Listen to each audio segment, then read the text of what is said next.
2 years ago, I learned the entire biology syllabus. And 2 years ago, in the same examination that I took in the summer, I went in, sat down, opened the exam, started writing, and went like, what the hell? I don't know anything. And I hope that you might find this relatable, because I went back and I realized what I've been doing wrong. For that examination particularly, I remember the only thing I used to do 2 years ago was I used to read the biology textbook. I used to note down on Microsoft Word anything I think is important, literally all the important facts and figures. I would just list down in this like 10-page document, right? I would go in and highlight everything that I think is even more important, even more essential for the exam inside that document. Then I would print it out. It would be sheets and sheets and sheets of paper, and I would just be flipping through them every single day, trying to remember them. And I thought I knew everything. I genuinely walked in the biology examination and be like, I probably revised everything I could. I revised everything that we've learned. And you might be thinking, right, then why did you stress out in the biology exam? Surely you should have gotten 100%. I didn't. I didn't correctly apply my knowledge. I didn't correctly understand my knowledge. I didn't conceptualize my knowledge. I only remember the facts and figures. I came out the examination with 40%. With 40, fat 4 and O. That's not good. Just like in any examination, getting 40% is not good. And today I really want to highlight 3 techniques that really brought my grade from 40% to like 70, 80% biology. And these 3 techniques are so understated and so overlooked that I think it's very important for you, if you find this relatable. I assume you are having struggles with studying, with all these summer exams coming up, which is crazy stuff, right?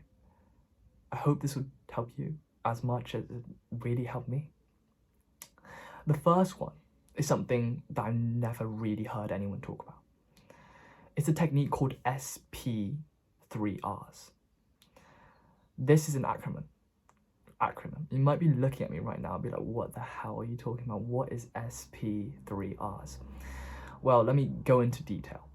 S means survey, Q means question, R means read, R means read, and R means review. The process goes like this. You open the textbook, you don't just read the textbook. I think that is the part that went most wrong with me. I just read the textbook. I'd be reading the textbook and I would absorb possibly 20% of the information. I would not be efficiently using my time. However, if you S, which is survey, the most important thing is that you flip through the textbook first. Just skim read it, not even go into any detail. Take 5 minutes to read that chapter and just take note. Make your mind take mental note of the subtitles, of the pictures, of the diagrams. Then you just realize, okay, I'm looking at this topic now. So my mind can literally associate, okay, now we're going to use this part of my mind. Now we're going to use this part of my knowledge, you know? And that's very, very powerful. And the second step right after that, which I think is crucial as well, is to question. What you really want to do after you survey is just note down mentally any questions that you might have about the things you just seen. Any questions that might just come up and be like, okay, I do not know that. Okay, I do not know what the subtitle means. I'm going to read it and I'm going to answer these questions. And then when you read the book, literally after taking 5 minutes, survey and question, you would understand so much more and your mind would be so much more tuned in. So you can remember so much more in the end, right? Then you read, then you recite, which is literally what you do already. Just look at the page and flip, flip, flip, flip, flip. I'm gonna flip, flip, flip, flip, flip again. Then I'm gonna remember, right? Then review. Obviously, no one's gonna do this. I don't even do this. You review every week until the exam. Probably like 3 months before the exam. You review once every single week. You know how to do this. I don't do this. I procrastinate until like 5 minutes in front of the exam. But this would help. If you want to review, go on. Like, that is such a great way to tackle your examinations. Now, the second step I want to talk about is the power of association. All right, what am I talking about again? In bro science, let me make it very, very simple for you. The power of association means we look at a house, right? We look at every single room in a house. You would say there's different types of rooms, such as the bedroom, the kitchen, the study, the garden, the living room. All these rooms, you realize, have a function.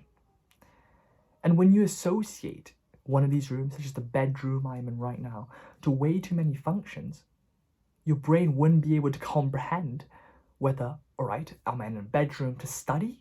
Or am I in a bedroom to sleep? Or am I in a bedroom to socialize? Or even eat, right? We do so many things in the same spot that we don't realize. We are associating this room with so many different things. So that's why if you're studying and you have your bed right next to you, you just want to lie in your bed, yeah? I've done that so many times. I study in my bedroom all the time and I never realized how detrimental it could be towards my studying. I could not concentrate because my bed literally is so plump and soft and nice right next to me.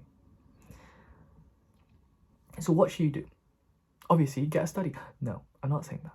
I think if you don't have a study, you just don't have a study, right? It doesn't change a thing.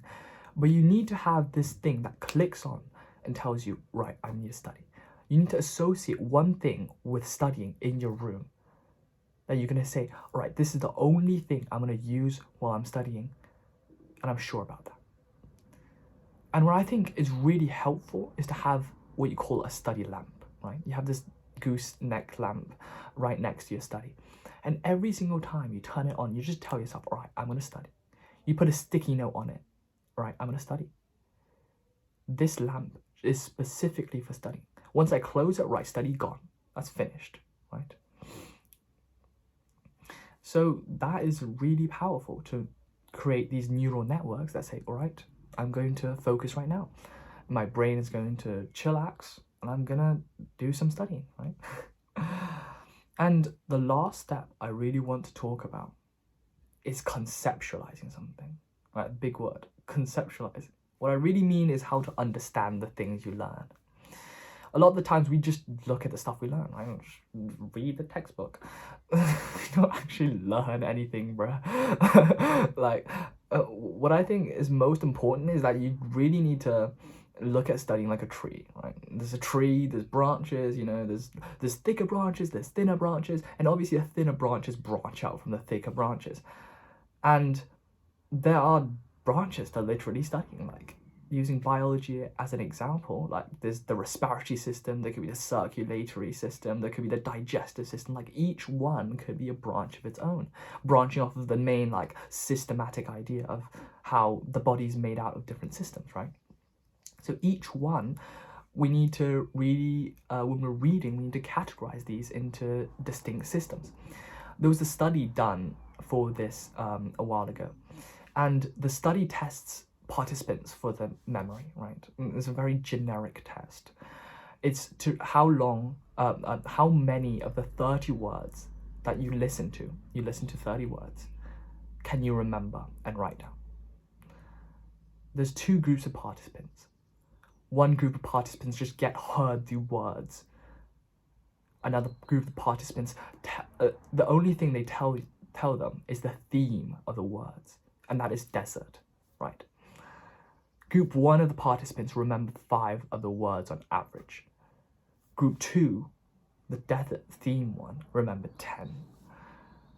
And they are literally the people with the same intelligence, with the same mental capacity. They are, all the control variables are literally there, but one group remembered more than another is because they conceptualized something. They made a very distinct theme to something. Henceforth, they can remember something better because all they need to do is relate the words back to the theme. All right, okay, beach ball. Oh, no, camel, for example. But yeah, all right. To sum it up for you, again, SP3Rs, conceptualizing, and the power of association. I hope now you can study for your exam better and just stop reading through like 25 pages of biology textbook. I love you so much. Good luck for your exams. Love you so much. Bye bye.